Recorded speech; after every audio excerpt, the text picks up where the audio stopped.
উন্নততর সেবা প্রদানের প্রত্যয় নিয়ে এবং সমাজের সর্বস্তরের মানুষের নিকট ব্যাংকিং সেবা পৌঁছে দেওয়ার লক্ষ্যে আধুনিক প্রযুক্তি নির্ভর ব্যাংকিং সেবা প্রদানের প্রত্যয়ে মার্কেন্টাইল ব্যাংকের ফুলতলা উপশাখা উদ্বোধন করা হয়েছে।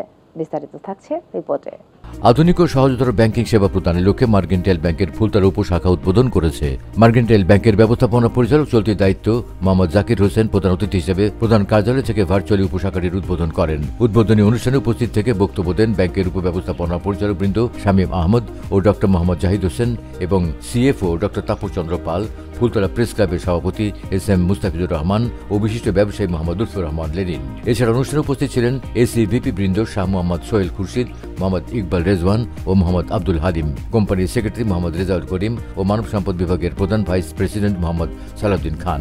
ফুলতলা উপশাখায় উপস্থিত ছিলেন খুলনা শাখা প্রধান ও vice president Mohammad Abdul Matin, offshore banking বিভাগের প্রধান ও ব্রাঞ্চেস বিভাগের প্রধান চলতি দায়িত্ব মোহাম্মদ ফারুক হোসেন, ফুলতলা উপশাখার ইনচার্জ মোহাম্মদ রফিকুল ইসলাম সহ বিপুল সংখ্যক অতিথি ও গ্রাহকবৃন্দ। উল্লেখ্য, মার্কেন্টাইল ব্যাংকের 47তম ফুলতলা উপশাখা খুলনা শাখার নিয়ন্ত্রণাধীন। উপশাখাটি আয়শা টাওয়ার, গ্রাম দামোদর ইউনিয়ন ও থানা ফুলতলা, জেলা খুলনায় অবস্থিত।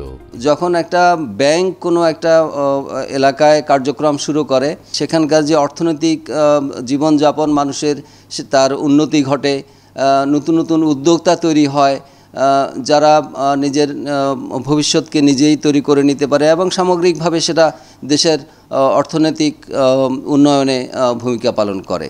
সুতরাং মার্কেন্টাইল ব্যাংকের এই ফুলতলা উপশাখার মাধ্যমেও বাংলাদেশের সামগ্রিক যে অর্থনৈতিক উন্নয়ন সেখানে ভূমিকা পালন করবে বলে আমরা বিশ্বাস করি। আমাদের মার্কেন্টাইল ব্যাংকের যেমন আরেকটা ডাইমেনশন আছে, আমরা ইসলামী ব্যাংকিং সেবা দিয়ে থাকি।